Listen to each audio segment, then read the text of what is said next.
Dzień dobry. Assalamu alaikum. Ciao, ni hao, konnichiwa. Good morning, good morning, good morning. It's Ken at 10. How are you today? I hope you're well. If you haven't been here before, thank you for coming along. This is Ken at 10 because my name's Ken and it's 10 on a Thursday morning here in Southwest London. We're based in SW16. We're estate agents. We talk about all things property, sales, lettings, and just a general area, really. So how are you today? I hope you're well. Hope you're having a good day. We've had a good morning so far. We had flu jabs this morning. Makes me feel old saying that. And we went up to Tesco in Thornton Heath, met the pharmacy manager there, Ruth. What a lovely lady. If you need a flu jab, get yourself down there to Tesco, speak to Ruth. She's absolutely lovely. And I think we sometimes, we were talking about this, the wife and I, after we came out, saying sometimes we forget about these key worker people and what a great job they do every day with a smile on their face. Fantastic. Thank you, Ruth. And the other staff there were great as well. And it's often the case, isn't it? You go to these places and, you sort of expect a level of service, but people can go overboard and be really nice. And we found that with everyone there today, which was nice to see. Now, on to property market bits and pieces. The headlines today: concerns grow over potential property market downturn. Of course, lots of surveyors are a little concerned of what might happen post the March deadline for stamp duty. And they're saying that in some parts of the country, property prices are continuing to rise still, and there's upward pressure on the market. And of course, that may reverse post that deadline. But of course, it depends on so many variables, doesn't it?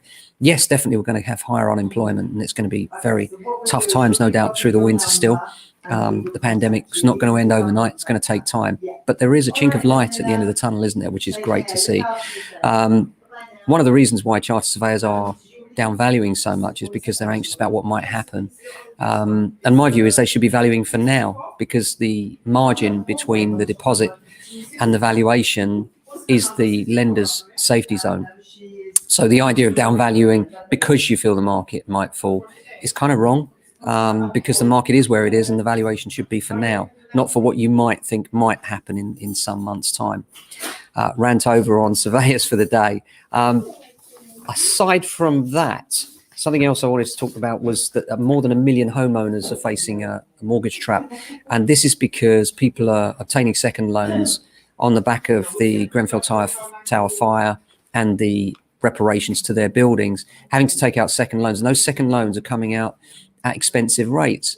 And people are getting really trapped. And there's now, at the moment, they say, 250,000 mortgage prisoners on this basis, which is terrible. And again, these people are paying punitive rates for what? Because they're in buildings which were messed up by somebody else. It's not their fault. And they're being held to ransom by lenders profiteering out of their circumstances, which frustrates life only. But there we are. That's that. Another thing to talk about today is EPCs. You may know that a while back, the government talked about the energy performance certificates that we all require to let or sell a property. And there was a suggestion that EPCs had to reach a certain rating. And that rating was going to be a C by 2030, which seems quite a long way off. And you think, okay. But actually what they've done now is said that they want to bring this forward to 2025 for new tenancies. Not so far away, is it? And that's bringing properties up to a C, which is going to be difficult for many properties for many reasons. So although at the moment this is just on the table, not set in legislation, we expect it to come. And then it will be 2028 for all tenancies to reach a C. Be interesting to see how they manage that, because many properties, there is no way to get them to a C, no matter what you do, unless you externally clad them. So then you've got to think English heritage, what destruction there might be to things like Victorian terraced houses, which look beautiful. All of a sudden, big cladding. How do you do that? That's going to be a big ask.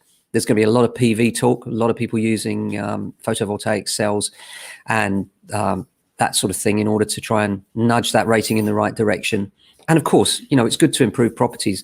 The only thing I object to is that the standards should be the same for buying and for renting, so that if we're not expected to have our own homes up to that standard, then why is it that the rating should be pushed any higher for rented property? But that's been the direction of travel for some time.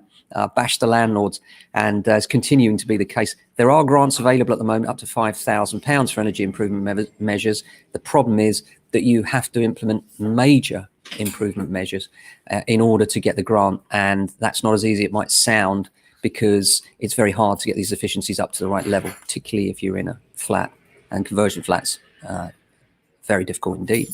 So it'll be interesting to see what happens with that. I'm not convinced that we can get there by that time frame. It's a nice suggestion, a romantic suggestion, but I don't see it happening. And again, could make people decide to pull out of renting property, and that has to be a bad thing for the wider market in terms of supply, because we still see that the government are not keeping up with the demand for rented property. Will that drop off a bit post-Brexit? We don't know, maybe. But still, if you're in a busy commuter area, regardless of the fact people are telecommuting now, many people will need to get into the city still, and we're still not producing enough new accommodation for people to rent or buy. Therefore, I see that as a growing problem as to how we're going to balance the supply of rented property with the ever-increasing demands on landlords that have a choice whether they want to enter the sector or not, especially because the private rented sector is so large now in the UK. So we'll see what happens there. Apart from that, here in SW16, it's another grey, overcast, chilly day. No rain, though, and a busy day today, actually. Lots going on, lots of valuations, which we love. Always nice to go out and see it, meet new people, find out their aspirations, where they're moving, why they're moving, and try and help them achieve their dreams. I always start from the principle of what is it you're looking to achieve, because if we can understand that, then it can help us to make the sale move in the right direction. Not everybody wants to move immediately. Some people want to move next year. Some people want to move quicker. Some people want to take a really slow pace. And some people need to move right now, within weeks. And the solution is different for everybody.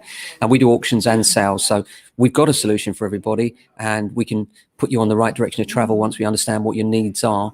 And love talking about it. That's what we're here for. We love talking property. And if you do too, or you'd just like some advice on your own property, regardless of you're in our area, we're here for you every day. And by all means, do comment on the video or just give us a call, drop us a direct message, and we'll help you if we can. All right. So until tomorrow, stay safe, keep your families well, and we'll be back same time for another Ken at 10.